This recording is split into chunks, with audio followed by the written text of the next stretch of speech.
आणि आता बातम्या पाहूयात सविस्तर। राज्यामध्ये आता महाराष्ट्र नवनिर्माण सेना विरुद्ध MIM असा वाद पेटताना दिसतोय। कारण औरंगाबादमध्ये मनसे पक्षप्रमुख राज ठाकरे यांनी सभा घेत मशिदींवरील भोंगे उतरवण्यासाठी अल्टिमेटम दिला होता। आता यावरूनच MIMचे नेते अकबरुद्दीन ओवैसी यांनी राज ठाकरे यांच्यावर जोरदार हल्लाबोल केलाय।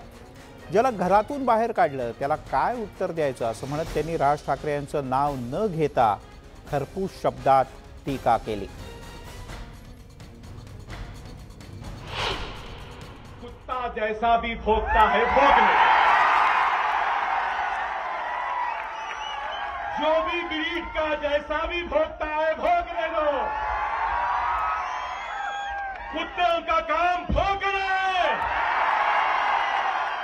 शेरों का काम खामोश चला जाना है। बस भौंकने दो, जरूरत नहीं है। वक्त और हालात की नजाकत को समझो। उनके जाल में फंसना नहीं, वो जाल बुन रहे हैं, तुमको फंसाना चाहते हैं, तुम फंसना नहीं। मैं किसी को बुरा बोलने नहीं आया, जरूरत ही नहीं है, जरूरत ही नहीं है। तुम्हारी हैसियत नहीं कि मैं तुमको जवाब दूं। अरे मेरा तो एक MP है, तू तो बेघर है, तेरा क्या जवाब दे? तू तो गुमराह है, तेरा क्या जवाब दे? तू तो नाखलफ है, घर से निकाला गया था, तेरा क्या जवाब?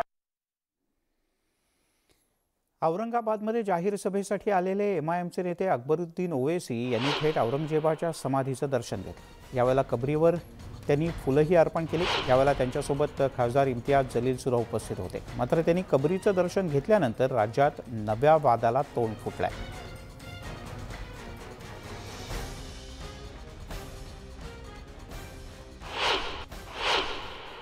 हे की खुलदाबादमध्ये अनेक महापुरुषांचे जे आहे ते दर्गा तिथे आहे।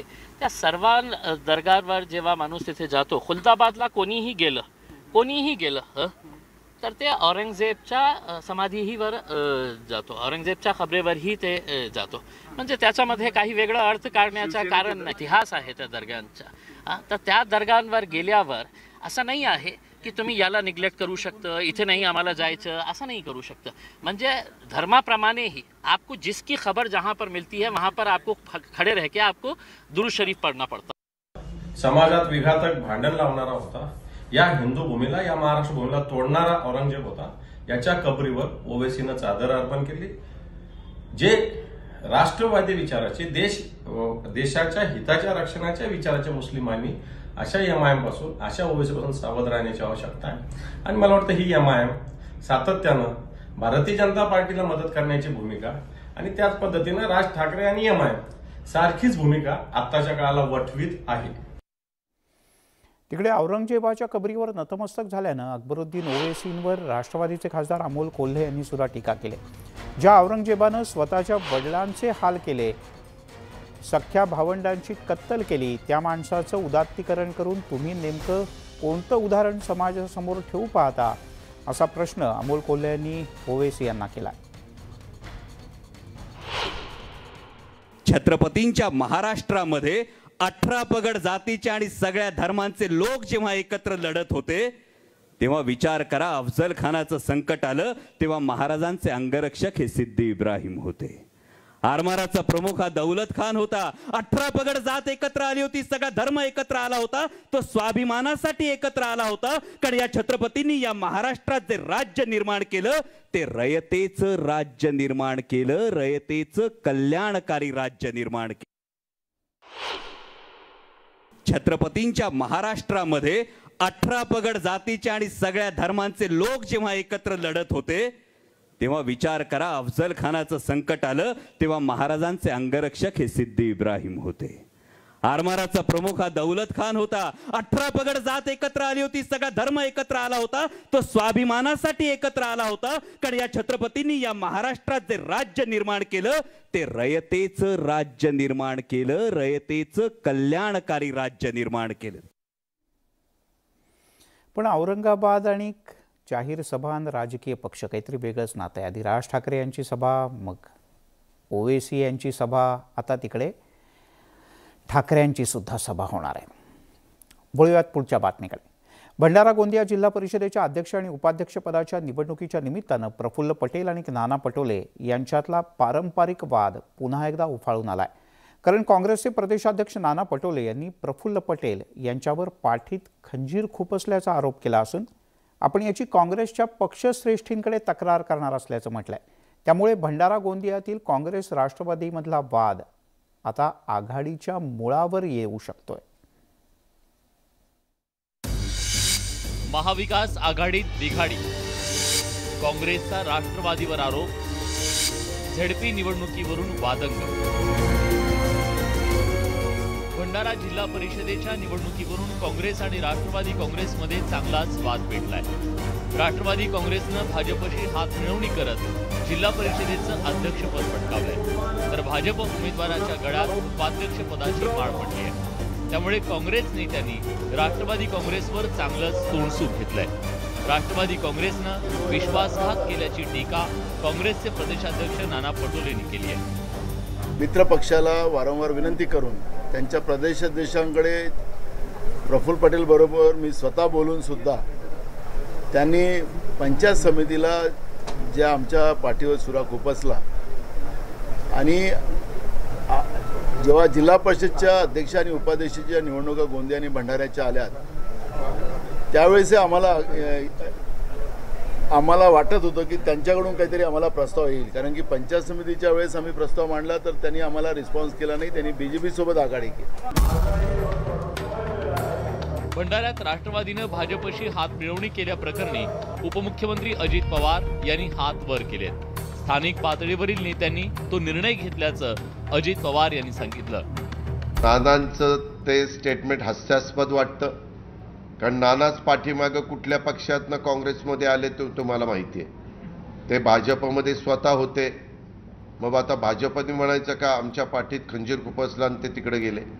हे तेवढ्यापुरतं हेडलाईन मिळवण्याच्या करता पाठीत खंजीर खुपसणं वगैरे वाक्य कदाचित त्यांना बरं वाटत असेल, परंतु संघटनेमध्ये प्रत्येक पक्ष आपापल्या परीनं काम करत असतो। राज्यात रोज भाजप विरुद्ध महाविकास आघाडी असा सामना पाहायला मिळतोय, मात्र जिल्हा आणि तालुका पातळीवर अनेक ठिकाणी सत्तेसाठी सर्वच राजकीय पक्षांनी तत्व गुंडाळून ठेवल्याचं चित्र आहे। काँग्रेस व राष्ट्रवादी काँग्रेसमध्ये कुळगुरीचं राजकारण हे काही नवीन नाही। आधी हे स्थानिक स्तरावर पडद्यापाठीमागणं होत असे, मात्र यावेळेस पक्षाच्या दोन शीर्ष नेत्यांमध्ये समोरासमोर हे कुळगुरीचं राजकारण सुरू आहे। त्यामुळे यांच्यातला वाद हा आघाडीला कोणत्या वळणावर नेऊन ठेवेल हे पुढील काळात स्पष्ट होईल। व्हिडिओ जर्नलिस्ट विलास खडसेसह तुषार कोहडे, न्यूज 18 लोकमत, नागपूर। तिकडे राज्यामध्ये आगामी राजकारणाला कलाटणी देणारी एक मोठी घटना घडली आहे, कारण संभाजीराजे छत्रपती यांनी स्वराज्य या नावाच्या संघटनेची घोषणा केली। राज्यसभेची निवडणूक अपक्ष एक संघटना स्थापित संघटना स्थापित करणार आहोत आणि त्या संघटनेचं नाव आहे स्वराज्य। हे स्वराज्य ही संघटना आज मी डिक्लेअर करू इच्छितो ती स्थापन झालेली आहे। स्वराज्य संघटनेचं नंतर राजकीय पक्षात रूपांतर करण्याची तयारी असल्याचंही संभाजीराजेंनी सांगितलं। त्यामुळे नवा पक्ष काही दिवसात राजकीय आखाड्यात शड्डू ठोकणार आहे। हे स्वराज्य उद्या राजकीय पक्ष झाला तरी काही वावगळ समजू नये, माझी त्याला तयारी सुद्धा आहे।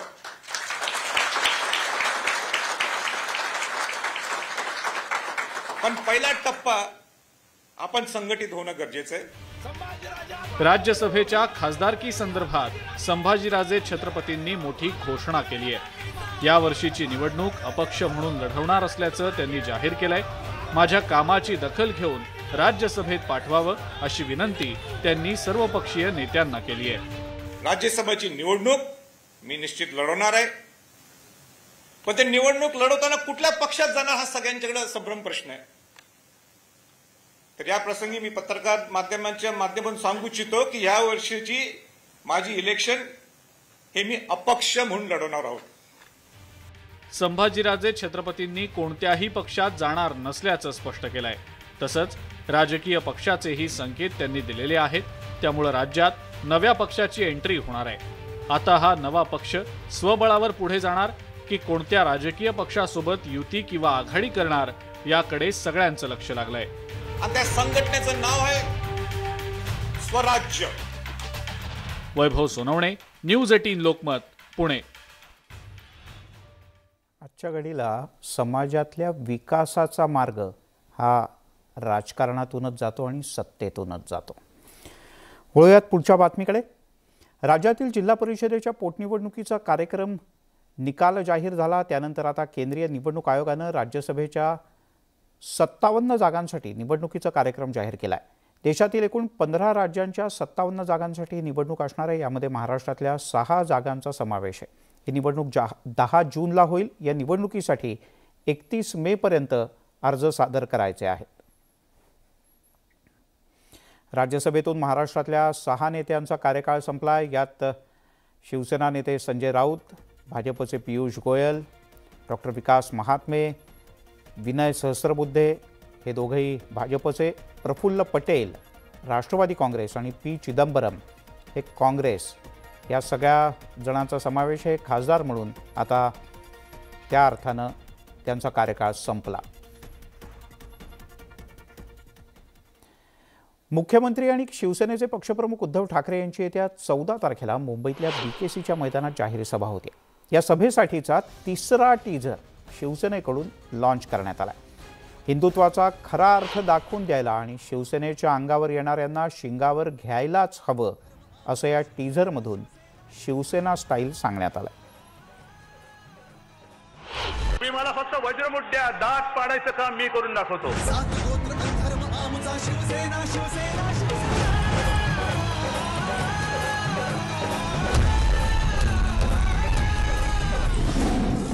मी मला फक्त वज्रमुठ्या दात पाडायचं काम मी करून दाखवतो. तिकडे मुंबईतल्या BKCतल्या मैदानावर होणारी उद्धव ठाकरे यांच्या सभेची जोरदार तयारी शिवसेनेकडून सुरू आहे. अनेकांच्या तोंडावरचे मास्क या सभेत उतरवणार असल्याचं काही दिवसांपूर्वीच उद्धव ठाकरे यांनी जाहीर केलं होतं. त्यामुळे शिवसेनेच्या या सभेकडे सगळ्यांचं लक्ष आहे. या सभेच्या तयारीवर शिवसेनेचे नेते जातीनं लक्ष ठेवून आहेत. राज्याचे परिवहन मंत्री अनिल परब यांनी पोलीस अधिकाऱ्यांसह या सभेच्या तयारीचा आढावा घेतला. शिवसेनेचे पक्षप्रमुख माननीय उद्धवजी ठाकरे आणि शिवसेनेचे बाकी काही नेते या सभेत मार्गदर्शन करतील आणि नेमकं शिवसेनेचं धोरण, शिवसेनेचं हिंदुत्व, महाविकास आघाडीची कामगिरी या सगळ्यावरती पक्षप्रमुख आपलं मत मांडतील आणि शिवसैनिकांना मार्गदर्शन करतील. ही सभा केवळ महाराष्ट्राला नव्हे तर देशाला मार्गदर्शक अशी सभा ठरेल असा आमचा विश्वास आहे. दरम्यान राज ठाकरे यांच्या औरंगाबादच्या सभेच्या परवानगीसाठी 16 अटी लादल्या होत्या. आता उद्धव ठाकरे यांच्या सभेसाठी किती अटी लादल्या जाणार असा प्रश्न मनसेच्या वतीनं उपस्थित करण्यात आला. आज आम्ही सकाळी म्हणालो त्या पद्धतीने राजसाहेबांचा आवाज दाबण्यासाठी आपण 16 जाचक अटी लावताय. गर्दीची मर्यादा, डेसिबलची मर्यादा, कार रॅली अगोदर काढू नये, जात धर्म भाषा याच्यावरती बोलू नये. आज मी या ठिकाणी विचारतोय, मुख्यमंत्र्यांची सभा आहे 14 मेला, आपण कुठल्या जाचक अटी लावल्या आणि कुठल्या नोटिसा पाठवलेल्या आहेत या संपूर्ण महाराष्ट्राला सांगावं. तिकडे महाराष्ट्रात कुणाच्या केसालाही धक्का लागणार नाही. शिवसेना भवनात अशी धमकीची पत्र रोज येत असतात असं वक्तव्य केलंय शिवसेनेचे नेते संजय राऊत यांनी. तसंच वादग्रस्त विषय न थांबवल्यास देशात श्रीलंकेसारखी परिस्थिती ओढवू शकते अशी भीतीही राऊत यांनी व्यक्त केली. कोणी कोणाला हात लावत नाही अशी पत्र शिवसेना भवनामध्ये आम्हाला रोज शेकड्याने येत असतात. महाराष्ट्र सुरक्षित आहे, महाराष्ट्रामध्ये कोणाच्याही केसाला धक्का लागणार नाही आणि जर लागत असेल तर केंद्रीय सरकार CISF ना काय ते हां त्यांची सुरक्षा द्यायला समर्थ आहे. देश सोडून पळून गेले याचा अर्थ असा आहे की कोणीतरी जे त्या संपूर्ण कटाचे सूत्रधार होते, प्रमुख लोक, आर्थिक व्यवहारासंदर्भात, गैरव्यवहारासंदर्भात, त्या शक्तिमान जी माणसं होती त्यांनी जितू नवलानी यांना पळून जाण्यास मदत केली आहे का? माझ्याकडे अजून तुम्ही सांगताय म्हणून मलाही माहिती आहे, तर ते पाहावं लागेल. काही काळ हे विषय वादग्रस्त दूर ठेवले पाहिजे, नाहीतर श्रीलंकेमध्ये जी अवस्था निर्माण झाली आहे, श्रीलंकेची अवस्था निर्माण झाली आहे की तिकडल्या राज्यकर्त्यांना लोकांनी रस्त्यावर धरून बदललेलं आहे. तिकडले राष्ट्रपती, प्रधानमंत्री हे पळून गेलेले आहेत, त्यांच्या घरांना आगी लावलेल्या आहेत. ही परिस्थिती या देशात येऊ नये असं वाटत असेल तर लोकांच्या प्रश्नावर राज्यकर्त्यांनी आणि राजकारण्यांनी बोलावं.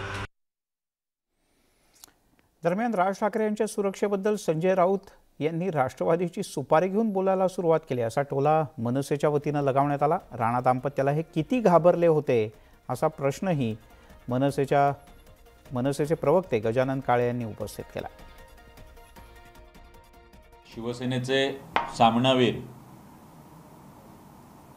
यांनी आज बोलायला नको होतं, तेवढं तरी तारतम्य त्यांनी बाळगावं अशी आमची किमान माफक अपेक्षा होती. पण आज तरीसुद्धा रोज आपलं सिनेमातल्या कादर खानप्रमाणे रोज उठायचं आणि मीडियासमोर जायचं, हम ये करेंगे, हम वो करेंगे, अशा आविर्भावात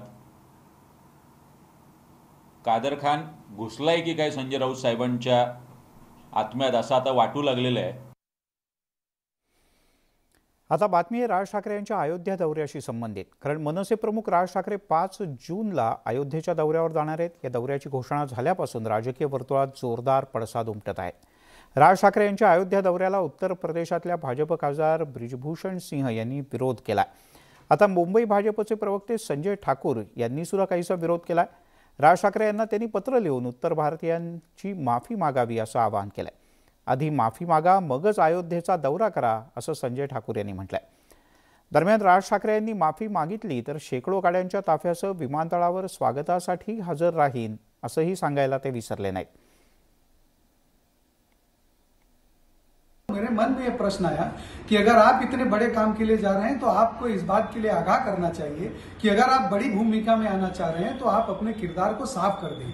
और इसलिए मैंने अपने पत्र में उनसे आग्रह किया है, निवेदन किया है कि आप द्वारा अथवा आपके मन सैनिकों द्वारा जो कुकृत्य हुआ है उसके लिए आप खेद प्रकट करके आगे बढ़ें. और अगर आप खेद प्रकट करते हैं तो यदि आप चाहेंगे तो मैं स्वयं लखनऊ एयरपोर्ट से सैकड़ों गाड़ियों के काफिले में लखनऊ से अयोध्या तक लेके जाके उनको दर्शन कराने के लिए उनके साथ रहूंगा. त्यांना एक पत्र लिहिले, त्या पत्रात असं म्हटले की तुम्ही खंत व्यक्त करा उत्तर प्रदेशच्या बाबतीत जे उत्तर भारताप्रधानमंत्री मनसेनं जे हल्ले केले होते त्या बाबतीत खंत व्यक्त करा. खंत व्यक्त केला तर आम्ही तुमचं स्वागत करू, जर खंत व्यक्त नाही केला तर आमचा सुद्धा विरोध असेल. कोण संजय ठाकूर? आम्ही काही ओळखत नाही त्यावेळी. तिकडे संजय ठाकूर यांचं मत हे वैयक्तिक मत होतं. मुंबई भाजपचा त्याच्याशी संबंध नाही, त्याच्याशी भाजप सहमत नाही अशी भूमिका मुंबई भाजपच्या उपाध्यक्ष श्वेता परोळकर यांनी घेतली.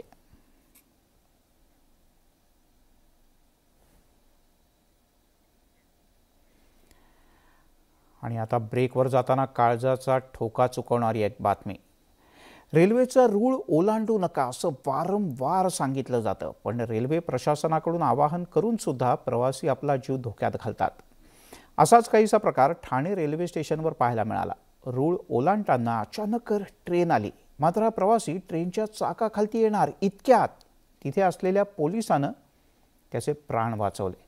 हा सगळा थरार CCTVत कैद झालाय.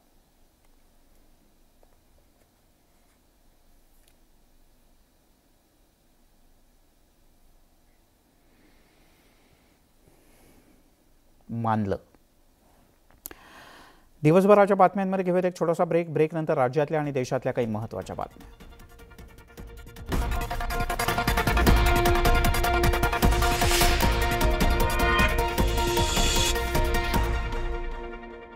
त्याच्या लाटेनं होणाऱ्या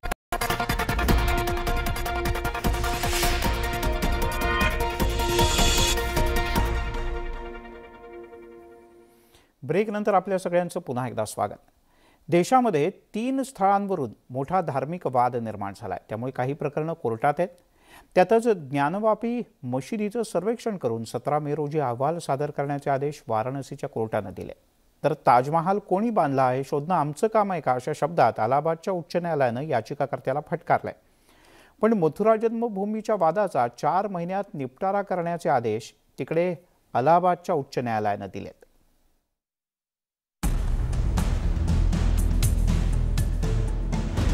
वाराणसी, मथुरा आणि आग्र्यामधील 3 ठिकाणांवरून कोर्टबाजी सुरू झाली आहे. वाराणसीतील ज्ञानव्यापी मशीद, मथुरेतील श्रीकृष्ण जन्मभूमी आणि आग्र्यातील ताजमहल की तेजोमहल यावरून चांगलाच वादंग निर्माण झालाय. याच मुद्द्यावरून अलाहाबाद हायकोर्टानं याचिकाकर्त्याला फटकारलंय. ताजमहलाच्या 22 खोल्या उघडण्याच्या याचिकेवर अलाहाबाद उच्च न्यायालयाच्या लखनौ खंडपीठात सुनावणी झाली. त्यावर कोर्टानं चांगलंच फटकारलं. उद्या तुम्ही म्हणाल की आम्हाला माननीय न्यायाधीशांच्या चेंबरमध्ये जाण्यासाठी परवानगी हवी आहे. ताजमहल शहाजहानने बांधलेला नाही यावर तुमचा विश्वास आहे? आम्ही इथे निकाल देण्यासाठी आलो आहोत का?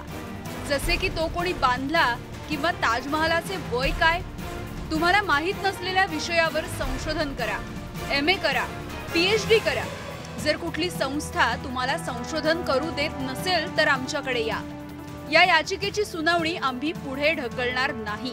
यूनियन के काउंसिल ने कहा कि ये जो है आपका जुरिडिक्शन नहीं बनता, लेकिन हालांकि PIL में कोई जुरिडिक्शन का इशू नहीं होता, तो मैंने उस पर काउंटर किया, जिस पे ऑनरेबल जज ने कहा, उन्होंने कहा देखिए जुरिडिक्शन और जुडिशिएबल इसमें बहुत डिफरेंस है. आप लोगों को मैं कहूँगा इसको प्रॉपर अपने दर्शकों को समझाइएगा कि जुडिशिएबल और जुरिडिक्शन ये दोनों अलग अलग चीज़ें. जुडिशिएबल उन्होंने कहा कि ये जुडिशिएबल नहीं है. तर दुसरीकडे ज्ञानव्यापी मशिदीच्या सर्वेक्षणासाठी नियुक्त करण्यात आलेले वकील आयुक्त अजय कुमार मिश्रा यांना हटवण्यासाठी सुद्धा कोर्टानं नकार दिलाय. मात्र त्यांच्यासोबत 2 वकिलांची नियुक्ती करण्यात आली आहे. सोबतच 17 मे पूर्वी मशिदीचं सर्वेक्षण करण्याचे आदेश कोर्टाने दिले आहेत. 17 मे रोजी अहवाल सादर करण्याचे आदेशही देण्यात आले आहेत. कोर्टाचा हा निर्णय याचिकाकर्त्यांना धक्का असल्याचं बोललं जातं. भी कमीशन कार्रवाई कर सकता है, करेगा. 17 मई तक रिपोर्ट दाखिल कर देनी है. और जहां तक तहखाना ब्रैकेटिंग की बात रही, उसमें जाकर कमीशन कार्रवाई कराएं. जिलाधिकारी और अन्य अधिकारियों को स्पष्ट आदेश कर दिया गया. इसमें जो अवरोध विरोध उत्पन्न करेंगे उसके लिए FIR दर्ज करने तक का आदेश माननीय न्यायालय द्वारा दे दिया गया. वाराणसी आणि आग्र्या पाठोपाठ मथुरा श्रीकृष्ण जन्मभूमीचा मुद्दा सुद्धा ऐरणीवर आलाय. अलाहाबाद हायकोर्टानं मथुरा जन्मभूमी वादावर निर्देश दिलेत. या प्रकरणी दाखल करण्यात आलेल्या सर्व याचिकांचा 4 महिन्यात निपटारा करावा असा आदेशच कोर्टानं दिलाय. अलाहाबाद हायकोर्टानं मथुरा कोर्टाला हे आदेश दिले आहेत. मथुरेतील ईदगाह मशीद म्हणजे कंसाचं कारागृह होतं. श्रीकृष्णाचा जन्म तिथे झाला होता. त्या जागेवर औरंगजेबानं मशीद बांधल्याचा दावा केला जातो. एकंदरीतच अयोध्येनंतर आता इतर धार्मिक स्थळांचा वाद कोर्टापर्यंत येऊन पोहोचलाय. त्यावर कोर्ट काय निर्णय देतं याकडे आता सगळ्यांच्या नजरा लागल्यात. Bureau report, news 18 Lokmat. दरम्यान ज्ञानवापी मशिदीवरून सुरू झालेल्या वादात MIMचे नेते असदुद्दीन ओवैसी यांनी आम्हाला दुसरी मशीद गमवायची नाही अशी प्रतिक्रिया दिली. बाबरी मशिदीत चोरून मूर्ती ठेवण्यात आल्याचा आरोपही त्यांनी केला.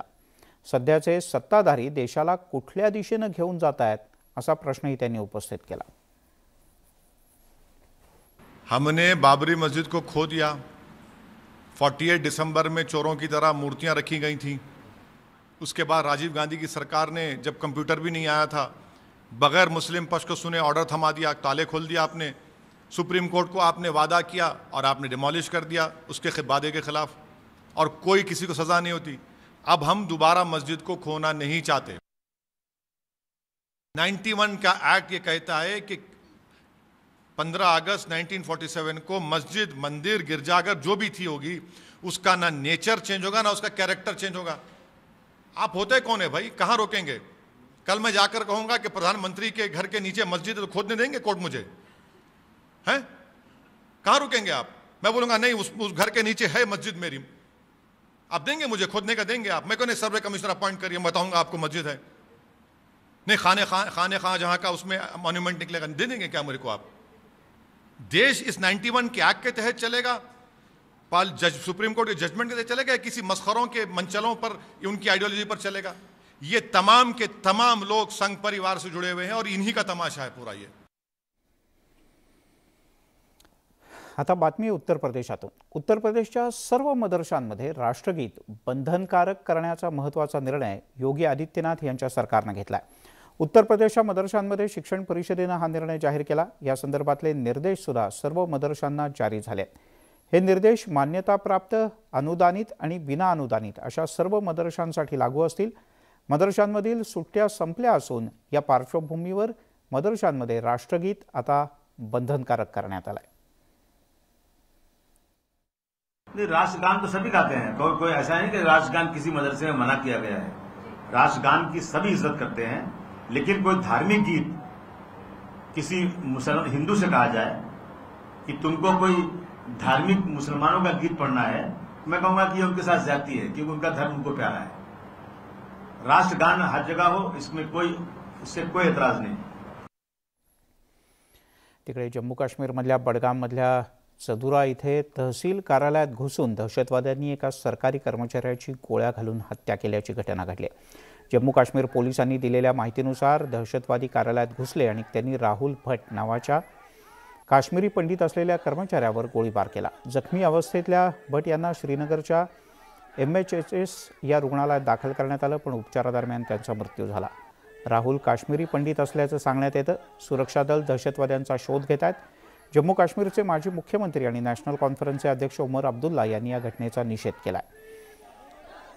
आज काश्मीर खोऱ्यात काश्मीरी पंडितांनी या सगळ्या घटनेच्या विरोधात जोरदार निदर्शनंही केली, तर सुरक्षा दलांनी जंगलासह विविध ठिकाणी या दहशतवाद्यांचा शोध घ्यायला सुरुवात केली।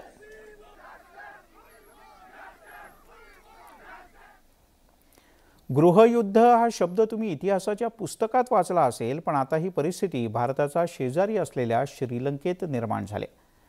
मंडळी, श्रीलंका यादवी युद्धाच्या उंबरठ्यावर पोहोचले आणि श्रीलंकेची अर्थव्यवस्था कोलमडून पडली। महागाईने उच्चांक गाठला, जीवनावश्यक वस्तू मिळणं कठीण झालंय। त्यामुळे श्रीलंकेचे पंतप्रधान महिंद्रा राजपक्षे यांना केवळ राजीनामाच द्यावा लागला असं नाही, तर जनतेचा रोष सुद्धा ओढवून घ्यावा लागला। ही परिस्थिती का निर्माण झाली पाहू।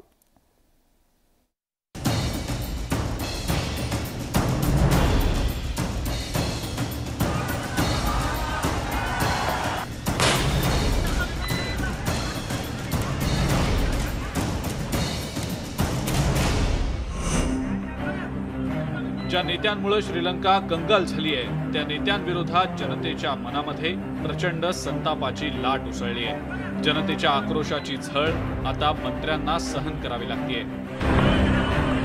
संतप्त जमावानं एका खासदाराचा बळी घेतलाय, तर श्रीलंकेच्या पंतप्रधानांचं घर सुद्धा त्यातून सुटलेलं नाही। नागरिकांनी पंतप्रधानांच्या घराला आग लावली होती आणि यावरूनच तुम्हाला श्रीलंकेतल्या राजकीय परिस्थितीचा अंदाजही आला असेल।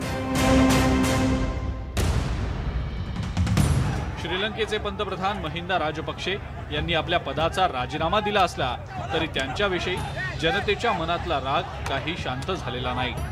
मंगळवारी शेकडो नागरिक रस्त्यावर उतरले होते। त्यांनी पंतप्रधान निवासस्थानावर हल्लाही चढवला। यानंतर सुरक्षा रक्षकांनी महिंदा राजपक्षे यांना तत्काळ सुरक्षित ठिकाणी हलवल्यामुळे मोठा अनर्थ टळला। कारण महिंदा राजपक्षे यांनी आपलं निवासस्थान सोडताच संतप्त जमावानं त्यांच्या निवासस्थानाला आग लावली। जणू काही रावणाची लंका जळत होती असं काहीसं ते दृश्य होतं। पंतप्रधान महिंदा राजपक्षे यांना नौदल तळावर हलवण्यात आल्याची माहिती मिळताच नागरिकांनी नौदल तळाकडे धाव घेतली। काही वेळातच नौदल तळासमोर मोठ्या प्रमाणात आंदोलकांनी गर्दी केली होती, मात्र तिथे कोणत्याही प्रकारची अनुचित घटना घडली नाही। आंदोलकांनी पंतप्रधानांप्रमाणेच राष्ट्रपती गोटाबाया राजपक्षे यांच्या निवासस्थानालाही लक्ष्य केलं होतं। गोटाबाया यांच्या घराबाहेर नागरिकांनी मोठ्या प्रमाणात निदर्शनं केली, तसंच त्यांच्या निवासस्थानातही शिरण्याचा प्रयत्न केला। यावेळेला पोलिसांनी आंदोलकांना रोखण्याचा आटोकाट प्रयत्न केला खरा, पण संतप्त आंदोलकांपुढे पोलिसांचा काही निभाव लागला नाही। आंदोलकांनी गोटाबाया राजपक्षे यांच्या निवासस्थानालाही आगीच्या हवाली केलं। यावेळेला पोलिसांनी बळाचा वापर केला, पाण्याच्या फवाऱ्यांचा मारा केला, पण आंदोलक त्याला बदले नाहीत। त्यानंतर पोलिसांनी आंदोलकांना अटकही केली, पण आंदोलक ऐकण्याच्या मनस्थितीतच नव्हते। समोर दिसेल त्या वस्तूला आंदोलकांनी आग लावली। श्रीलंकेची राजधानी कोलंबोतलं हे दृश्य आहे। इथं एका माजी मंत्र्याची कार संतप्त जमावानं तलावात ढकलून दिल्याचं पाहायला मिळालं। धक्कादायक बाब म्हणजे ज्यावेळी जमावानं ही कार तलावात ढकलून दिली त्यावेळी तो माजी मंत्री त्या कारमध्येच बसलेला होता। माजी मंत्र्यांविषयी जनतेच्या मनात आक्रोश खतखततोय। श्रीलंकेमध्ये आतापर्यंत अनेक माजी मंत्र्यांच्या घरांना आगी लावल्याच्या घटना घडल्या, तर एका सत्ताधारी खासदाराची गोळी घालून हत्या करण्यात आलेली आहे। जमावानं माजी पंतप्रधान महिंदा राजपक्षे यांचं वडिलोपार्जित घर जाळून भस्मसातही केलं। आता नागरिकांकडून गोटाबाया राजपक्षेंच्या राजीनाम्याची मागणी केली जाते। श्रीलंकेत आणीबाणीची परिस्थिती आहे, त्यामुळे श्रीलंकेच्या लष्करानं देशातली सुरक्षेची सूत्र आपल्या हाती घेतली आहेत। Bureau report, news 18 Lokmat. पंतप्रधान नरेंद्र मोदी यांनी सरकारी योजनांचा फायदा मिळालेल्या गुजरातमधल्या काही लाभार्थ्यांच्या सोबत व्हिडिओ कॉन्फरन्सिंगच्या माध्यमातून बातचीत केली। यावेळेला अंधत्व आलेल्या एका व्यक्तीच्या मुलीशी संवाद साधत असताना पंतप्रधान मोदींना चांगलंच गहिवरून आलं। आपल्या मुलीनं डॉक्टर झालं पाहिजे हे स्वप्न उराशी बाळगलेल्या या दिव्यांग व्यक्तीच्या मुलीशी बोलताना पंतप्रधानांना भावना अनावर झाल्या आणि बोलता बोलता त्यांचा कंठ दाटून आला। अभी 10 बजे वो 80% आया है और डॉक्टर बनना चाहती है। डॉक्टर बनना चाहती है? हाँ जी। है क्या वहाँ आपके साथ बैठी है क्या? साथ में, आप हमारे साथ में बैठी है। कौन है बताओ बेटा, क्या नाम है? आप उनको आशीर्वाद दीजिए सर जी। अरे मेरे आशीर्वाद है। क्या नाम बेटा? आलिया। अच्छा बेटा बताइए, डॉक्टर बनने का मन विचार आया? पापा की प्रॉब्लम को देखकर। उससे नहीं बोला जाएगा, वो थोड़ा भावुक हो गई है। भेज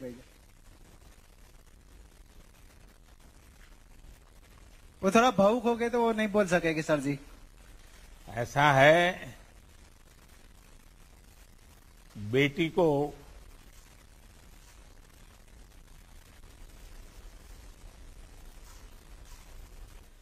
बेटी तुम्हारी जो संवेदना है ना, वही तुम्हारी ताकत है। भारतीय हवाई दलाला गुरुवारी मोठं यश मिळालं। वायुसेनेनं सांगितलं की SU-30 MKI या लढाऊ विमानातून ब्रह्मोस हवेतून मारा करणाऱ्या क्षेपणास्त्राच्या विस्तारित पल्ल्याच्या आवृत्तीचा मारा करण्यात यश आलंय। ANI या वृत्तसंस्थेला दिलेल्या माहितीनुसार विमानातून प्रक्षेपित करण्याचा प्रयत्न यशस्वी झाला। नियोजनबद्ध पद्धतीने हे सगळं करण्यात आलं। क्षेपणास्त्राने थेट बंगालच्या उपसागरात निश्चित केलेल्या लक्ष्याला धडक दिली। सुखोई 30 MKI या विमानातून ब्रह्मोस क्षेपणास्त्राच्या विस्तारित श्रेणीच्या आवृत्तीचं हे पहिलं प्रक्षेपण होतं, जे पूर्णतः यशस्वी झालं।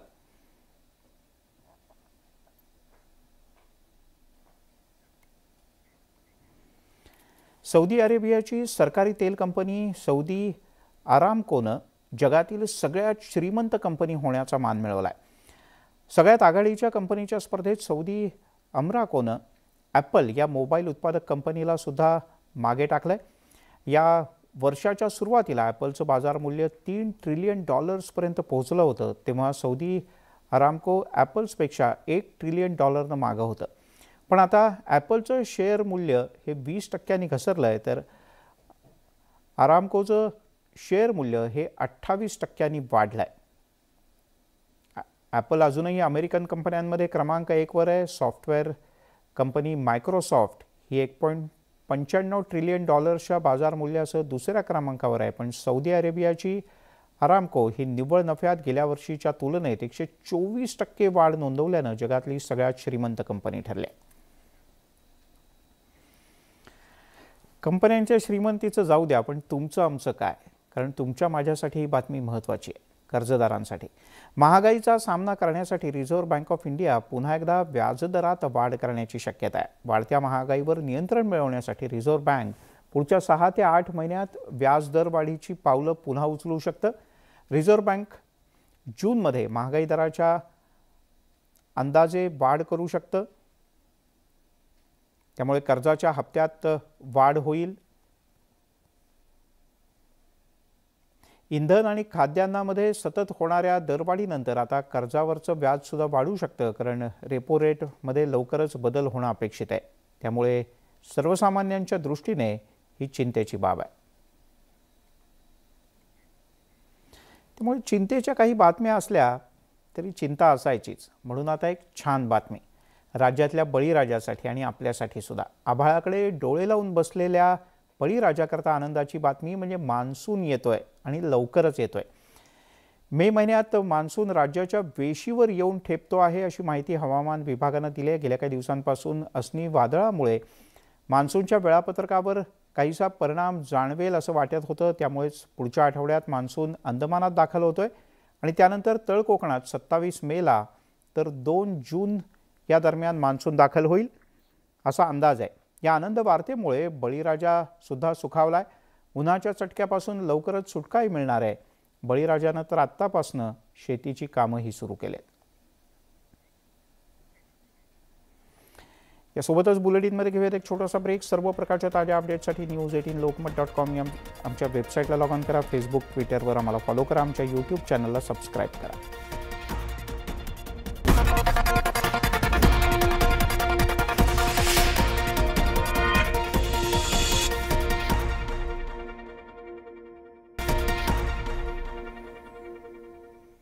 ब्रेकनंतर आपल्या सगळ्यांचं पुन्हा एकदा स्वागत.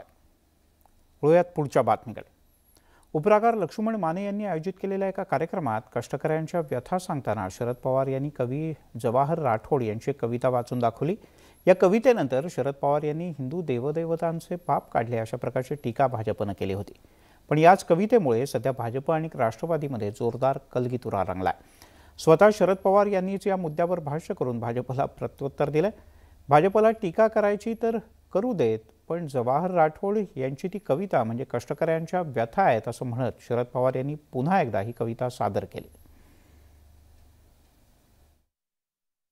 निर्माण करतोय चक्कीचे फाट, ज्या फाटाने वीज अनुभवती दिली तुम्हाला. आम्ही मात्र अन्नाच्या करण्यासाठी रोज नुसती घरघर करतोय. दुसरं काय तर आमचं दुर्दैव. आम्हीच निर्माण केलेल्या जात्यातून आम्ही फिसले जातोय. आमच्या छिन्नी आणि हातोड्यांनी एकदा तर कमाल केली. पाषाणातून वेरूळ अजंठा कोरले गेले. उद्ध्वस्त झालेल्या आमच्या आयुष्याच्या आरशातून शिल्पाचं सौंदर्य तुम्ही पाहता आणि म्हणता वा वा बहुत खूबसूरत. तुमचा ब्रह्म, विष्णू, महेश, लक्ष्मी, सरस्वती हिला आम्हीच रुखर दिलं. आता तुम्ही खरं सांगा, ब्रह्मदेव आमचा निर्माता की आम्हीच ब्रह्मदेवाचे पिता. आणि आमच्या छन्नी आणि हातोड्यासाठी काल महासारखा आधुनिक योद्धा आमच्याजवळ इंद्राचं सोंग घेऊन आला.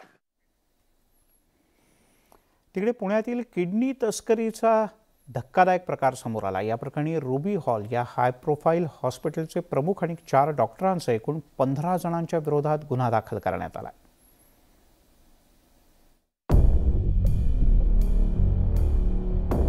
पुण्यातल्या किडनी रॅकेट प्रकरणाचा छडा लागलाय. कोल्हापूरच्या सारिका सुतार या महिलेनं तिची फसवणूक करून किडनी काढल्याचा आरोप केला होता. त्यानंतर पोलिसांनी या प्रकरणाची चौकशी केली. या चौकशीत पोलिसांना सारिका सुतार या महिलेची 15 लाख रुपयांच्या बदल्यात किडनी काढून दुसऱ्या व्यक्तीला बसवण्याचं ठरल्याचं आढळलं. सारिका सुतारची बनावट कागदपत्र तयार करून पत्नी असल्याचं भासून अमित साळुंखे या व्यक्तीला किडनी देण्यात आली होती. ही किडनी देण्यासाठी संबंधित महिलेला 15 लाख रुपये देण्याचं कबूल करण्यात आलं. पण प्रत्यक्षात ट्रान्सप्लांट झाल्यानंतर तिला पैसे देण्यात आले नाहीत. या प्रकरणात आरोग्य सहसंचालकांनी चौकशी केली, ज्यात रुबी हॉस्पिटलच्या प्रमुखांनीही हलगर्जीपणा केल्याचा ठपका ठेवण्यात आलाय.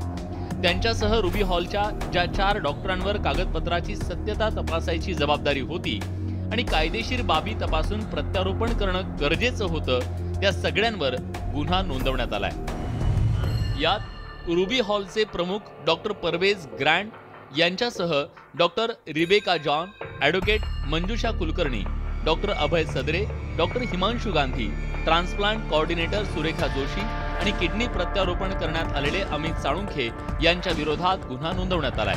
त्याचबरोबर किडनी देणाऱ्या सारिका सुतार, त्यांचे नातेवाईक आणि कागदपत्र तयार करणारे 2 एजंट अशा एकूण 15 जणांविरोधात अवयव प्रत्यारोपण कायद्यानुसार गुन्हा दाखल करण्यात आलाय। जे डॉक्टर गायकवाड आहेत त्यांना त्यांच्या हायर ऑथॉरिटीने तक्रार देण्यासाठी पोलीस स्टेशनला पाठवलं व त्यांना या अवयव प्रत्यारोपण कायद्यामध्ये ज्या काही लॅप्सेस आढळलेल्या आहेत त्या अनुषंगाने त्यांनी तक्रार दिलेली आहे। तक्रारीच्या अनुषंगाने तपास चालू आहे। या प्रकरणात प्रत्यारोपण करण्यासाठी लागणारी परवानगीची जबाबदारी असलेल्या समितीचे प्रमुख आणि ससून रुग्णालयाचे अधीक्षक अजय तावरे यांची तडकाफडकी उचलबांगडी करण्यात आली आहे। वारंवार रुबी हॉस्पिटल विरोधात तक्रारी येऊनही तावरेंनी रुबी हॉस्पिटलचा परवाना रद्द केला नाही, पण पीडित महिलेनं एकाच वेळी अनेक ठिकाणी दाद मागितल्यानं अखेर या प्रकरणात गुन्हा दाखल झालाय। अवयव प्रत्यारोपणाच्या गंभीर प्रकरणात सरकारी आणि वैद्यकीय व्यवस्थेची अर्थपूर्ण अनास्था अनेकांच्या जीवावर बेतू शकते। नैसर्गिक न्यायानुसार प्रत्यारोपण होण्यासाठी वर्षानुवर्ष वाट पाहणाऱ्या रुग्णांवर पैशाच्या जोरावर होणारा हा अन्याय आहे। त्यामुळे रुबी हॉल प्रमाणे अवयव प्रत्यारोपणाचा गोरख धंदा करणाऱ्या इतर रुग्णालयांचा शोध घेण्याची आज गरज निर्माण झाली आहे। व्हिडिओ जर्नलिस्ट सचिन हंचाटे सह वैभव सुनवणे, न्यूज 18 लोकमत, पुणे।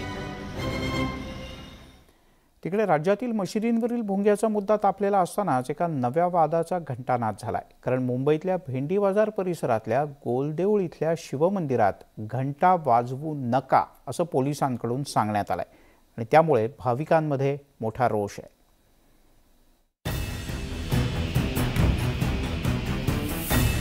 राज्यात भोंग्यांच्या मुद्द्याचा आवाज कायम असतानाच नव्या वादाला सुरुवात झाली आहे। मुंबईतल्या भेंडी बाजार परिसरातील श्री नागेश्वर मंदिर देवस्थानातील घंटा 4 मे पासूनच वाजवणं बंद झालंय। या मंदिरात 4 जुन्या मोठ्या आकाराच्या घंटा आहेत, मात्र घंटा वाजवू नका असं पोलिसांकडून सांगण्यात आलंय। घंटा वाजवण्यावरच अप्रत्यक्षपणे बंदी आणण्यात आली आहे। त्यावरून माजी नगरसेवक अतुल शहांनी आक्रमक भूमिका घेतली आहे। प्रश्न तो भोंग्याचा चालला होता आणि त्या भोंग्याच्या प्रश्नांमध्ये आपण मंदिराच्या घंटा काढल्या। काय करतायत जनाब संजय राऊत? मी विचारतो, काय करतायत जनाब उद्धव ठाकरेजी? इथे बाळासाहेबांच्या आदेशावरून आम्ही आरती केलेली आहे, ही आस्था आमची या मंदिराची। मी इथे आमदार पण होतो, पण आजपर्यंत असं कधीच झालं नाही। मग हिंदूंच्या भावना नाही का? आमचे घंटे काय बाहेर असे करून लावले नाहीत, भोंगे तर बाहेर असतात लोकांमध्ये, आमचे मंदिराच्या आत असतात घंटे। मंदिराच्या आत पण हे दमन आहे। भेंडी बाजारातील मुस्लिम बहुल भागातलं गोल मंदिर हे जुनं शिव मंदिर आहे। या मंदिरातील घंटा 100 वर्षांहून अधिक जुनी असल्याची माहिती स्थानिकांनी दिली आहे। दिवसातून 3 वेळा या ठिकाणी आरती होते, त्यापैकी सकाळी 5:30 वाजताच्या आरतीत घंटा वाजवू नये असं पोलिसांकडून सांगण्यात आलंय। तर याचा निषेध करत महाआरती करण्याचा इशारा मनसेनं दिलाय। कुठली धर्मनिरपेक्षता आहे? मशिदीवरचे भोंगे उतरवले नाहीत, मशिदीवरचे भोंगे बंद झालेले नाहीत, त्यांच्यावर कुठल्याही पद्धतीने गुन्हे दाखल झालेले नाही आहेत, पण आपण हिंदूंच्या बाता मारायच्या आणि हिंदूंनाच सांगायचं की मंदिरामध्ये घंटा वाजू नका। याचा सर्वप्रथम अशी जर घटना घडली असेल तर आम्ही निषेध करतोय।